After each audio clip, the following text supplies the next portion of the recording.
Hello welcome दोस्तों, स्वागत करता हूँ फिर से आप सबको आपके अपने इस चैनल में। तो गाइस, इस वीडियो के अंदर हम डिटेल्स में डिस्कस करेंगे बिटकॉइन के बारे में, साथ ही में हम यहाँ पर डिटेल्स में बात करेंगे कुछ जैसे ऑल्ट कॉइन्स के बारे में।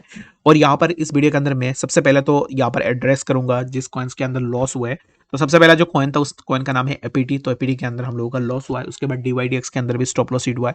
तो उसके ऊपर पूरा डिटेल्स में बात करेंगे कि एक्जैक्टली आप में से बहुत सारे लोग का मेल भी आ रहा था, बहुत सारे लोग मुझे बोल रहे थे कि एक्जैक्टली इस चीज़ को आप बताओ, हमें यहाँ पर पूरा डिटेल्स में बताओ क्यों एक्जैक्टली क्यों हमारा लॉस हुआ है यहाँ पर। तो टू बी ऑनेस्ट, यहाँ पर ये सब चीज़ों के ऊपर मुझे आंसर करने की कोई भी ज़रूरत नहीं है, बट एज ए फैमिली मैं यहाँ पर अपने एंड से आप लोगों को ये आंसर दे रहा हूँ कि एक्जैक्टली लॉस क्यों हुआ है और किस पॉइंट के ऊपर मैंने गलती की है और एक्जैक्टली लॉस जो है रिकवर होगा या नहीं। तो एक्जैक्टली लॉस लॉस रिकवर की अगर आप बात करोगे, जैसे कि मैंने 1000 एक्ससीसी के अंदर भी कॉल लिया था जो मैंने आप लोगों के साथ शेयर किया था।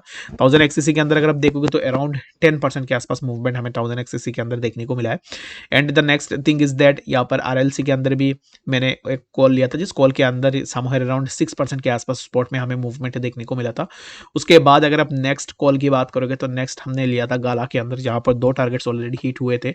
तो 3 कॉइन्स के अंदर हमारा एक अच्छा सा प्रॉफिट भी हुआ है और लॉस हुआ है डीवाईडीएक्स एंड एपीटी कॉइन के अंदर। ठीक है, तो डीवाईडीएक्स एंड एपीटी के अंदर, डीवाईडीएक्स एपीटी के अंदर जो आपका लॉस हुआ है उस लॉस को अगर आपने यहाँ पर ऑडियो के अंदर भी अपना शॉर्ट पोजीशन लिया होगा तो दैट मीन्स आपने यहाँ से अपना थोड़ा बहुत यहाँ पर जो है लॉस को रिकवर भी कर दिया होगा। तो ऑडियो को अगर आप देखोगे तो ऑलरेडी ऑडियो के अंदर मैंने समवेयर अराउंड यहाँ पर एंट्री लिया था और ऑडियो के प्राइस हमें समवेयर अराउंड 3% के आसपास जो है नीचे की तरफ देखने को मिला है। तो अगर आप 3x5 करते हो, तो जैसे कि मैं ज़्यादातर टाइम 5x के साथ ही ट्रेड करता हूँ, तो 15% का प्रॉफिट जो है यहाँ पर ऑडियो के अंदर से ही हमें देखने को मिल गया है। ठीक है, and the next thing is that जहाँ पर लॉस हुआ है तो एपीटी के अंदर लॉस इसलिए हुआ है जस्ट बिकॉज मैं एपीटी को यहाँ पर बहुत ज़्यादा यहाँ पर कंसिडर कर रहा था कि एज ए बुलिश, और एपीटी के अंदर मैंने जो गलती की है वो मैं आप लोगों के साथ जरूर से शेयर करता हूँ। स्टिल एपीटी बुलिश है और मेरे हिसाब से एपीटी के प्राइस के अंदर एक अच्छा सा मूवमेंट जरूर से होगा। कोई भी फाइनेंशियल एडवाइस नहीं है, आपको अपने एंड से जरूर से देखना है, बट मेरे हिसाब से according to me still APT is bullish. ठीक है, और डीवाईडीएक्स कॉइन को अगर आप देखोगे तो डीवाईडीएक्स के अंदर मैं फिर से अपना लॉन्ग पोजीशन के लिए एंट्री लूंगा। तो इस वीडियो के अंदर मैं आपको इसलिए बता रहा हूँ क्योंकि आप में से बहुत सारे लोग सोच सकते हो कि एक्जैक्टली क्यों फिर से लॉन्ग के अंदर एंट्री लिया, तो उसके ऊपर भी बात करूंगा।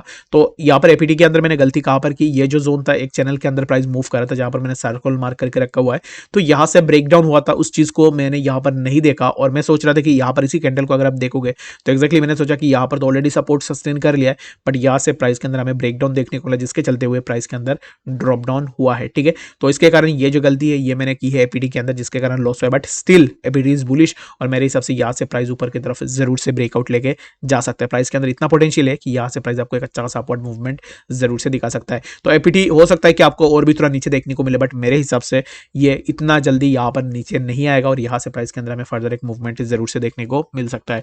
तो चलिए हम बात करते हैं डीवाईडीएक्स के बारे में। तो डीवाईडीएक्स के ऊपर भी मैंने पहले ही आपको बताया था कि एक्जैक्टली मैं डीवाईडीएक्स के अंदर अपना लॉन्ग पोजीशन लेने के सोच रहा हूँ फिर से। एक्जैक्टली मैं क्यों लॉन्ग पोजीशन बनाऊंगा डीवाईडीएक्स के अंदर, उसके ऊपर बात जरूर से कर लेते हैं। तो डीवाईडीएक्स के प्राइस को अगर आप देखोगे तो ना एक्जैक्टली अभी इस टाइम पे प्राइस चल रहा है 2.077 के आसपास, तो मेरे हिसाब से प्राइस स्टिल बुलिश है और यहाँ से प्राइस के अंदर मूवमेंट होगा। हालांकि मेरा यहाँ पर ऑलरेडी स्टॉप लॉस हिट हो चुका है जहाँ से मैं ऑलरेडी अपना ट्रेड एग्जिट कर चुका हूँ, लेकिन मैं फिर से इस कॉइन के अंदर अपना एंट्री लेने का सोच रहा हूँ और मैं यहाँ पर एंट्री जरूर से लूंगा। और एपीटी की अगर आप बात करोगे तो एपीटी से समवेयर अराउंड हमने यहाँ पर जो है, अगर आप फ्यूचर के अंदर बात करोगे 5x या फिर 10x लेवरेज के साथ, तो 1000 से लेके 1100% के आसपास जो हमने यहाँ पर ऑलरेडी प्रॉफिट एपीटी से ही कर लिया है। बाकी अगर आप पहले से फॉलो कर रहे हो, होप्स हो कि आपने ऑलरेडी प्रॉफिट भी कर लिया होगा। और बाकी एपीटी के कॉल भी मैंने जब आप लोगों के साथ शेयर किया था तब मैंने आपको जरूर से बताया था कि एक्जैक्टली ये बहुत ज़्यादा रिस्की हो सकता है, तो आपको अपने रिस्क मैनेज करके जरूर से ट्रेड करनी है। विदाउट मैनेजिंग योर रिस्क आपको यहाँ पर बिल्कुल भी एंट्री नहीं लेनी है। तो जो अपना रिस्क मैनेज के साथ गया होगा उसका यहाँ से प्रॉफिट भी हुआ होगा। और एपीटी को फॉर नाउ मैं अभी इस टाइम पे एपीटी के अंदर ट्रेड नहीं लूंगा, स्टॉप लॉस हिट हो चुका है, दैट मीन्स मैं अपना ट्रेड को एग्जिट कर चुका हूँ और मैं डीवाईडीएक्स के अंदर भी जरूर से अपना एंट्री लेने की कोशिश करूंगा, क्योंकि एपीटी से ऑलरेडी मैंने बहुत ज्यादा प्रॉफिट भी लिया हुआ है और अभी इस टाइम पे एपीटी को मैं थोड़ा यहाँ पर कम डाउन होने दूंगा and after that after meanwhile मैं यहाँ पर जो है जरूर से एपीटी के अंदर अपना एंट्री लेने की कोशिश भी करूंगा। ठीक है, तो होप सो कि यहाँ पर सब चीजें आपका क्लियर आउट हो चुका होगा कि एक्जैक्टली मैंने किस कॉइन के ऊपर क्यों एंट्री ली, क्यों एंट्री नहीं ली। तो चलिए फिर हम बात करते हैं सबसे पहले बिटकॉइन के बारे में कि एक्जैक्टली बीटीसी के प्राइस के अंदर क्या मूवमेंट हम एक्सपेक्ट कर सकते हैं। तो बिटकॉइन के प्राइस को अगर आप देखोगे तो यहाँ पर मैंने एक डायग्राम बना के रखा हुआ है। तो इसी डायग्राम को पर्टिकुलरली अगर आप देखोगे तो प्राइस यहाँ से, ये जो मेजर रेजिस्टेंस जोन है, इसी जोन से नीचे ही प्राइस कंसोलिडेट कर रहा है, जहां पर हमें एक मेजर रेजिस्टेंस देखने को मिला है। जब भी प्राइस इसी जोन के आसपास मूव कर रहा है तब हमें प्राइस के अंदर एक अच्छा सा सेलिंग प्रेशर देखने को मिलता है। इन शॉर्ट अगर आप कहोगे तो यहाँ पर एक सप्लाई क्रिएट हो रहा है, तो इस सप्लाई के कारण हमें जो है प्राइस के अंदर ड्रॉप डाउन भी देखने को मिल रहा है। तो प्राइस जब भी इसी जोन को अप्रोच कर रहा है तब हमें प्राइस के अंदर ड्रॉप डाउन देखने को मिल रहा है। बट यहाँ पर मेरे हिसाब से प्राइस इस टाइम पे यहाँ से जैसे कि प्राइस मूव कर रहा है ना, तो यहाँ से प्राइस ऐसे डायरेक्ट नीचे नहीं आएगा।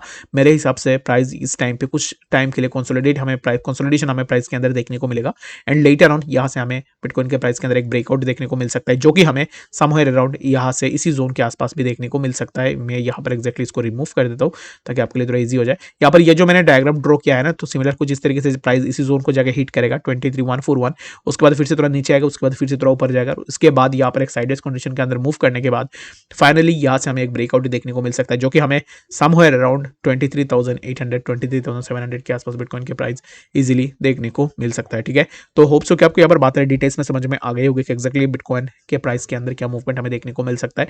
And DYDX still I am saying I am going to take an long position in DYDX। बाकी अगर आप लेना चाहते हो it's completely up to you, but आपको अपने एंड से भी जरूर से देखना है कि एक्जैक्टली आपको लेनी चाहिए या नहीं। ठीक है, तो होप सो की बात है आपको डिटेल्स में समझ में आ गई होगी। तो मिलते हैं नेक्स्ट अपडेट्स के साथ, तब तक के लिए गुड।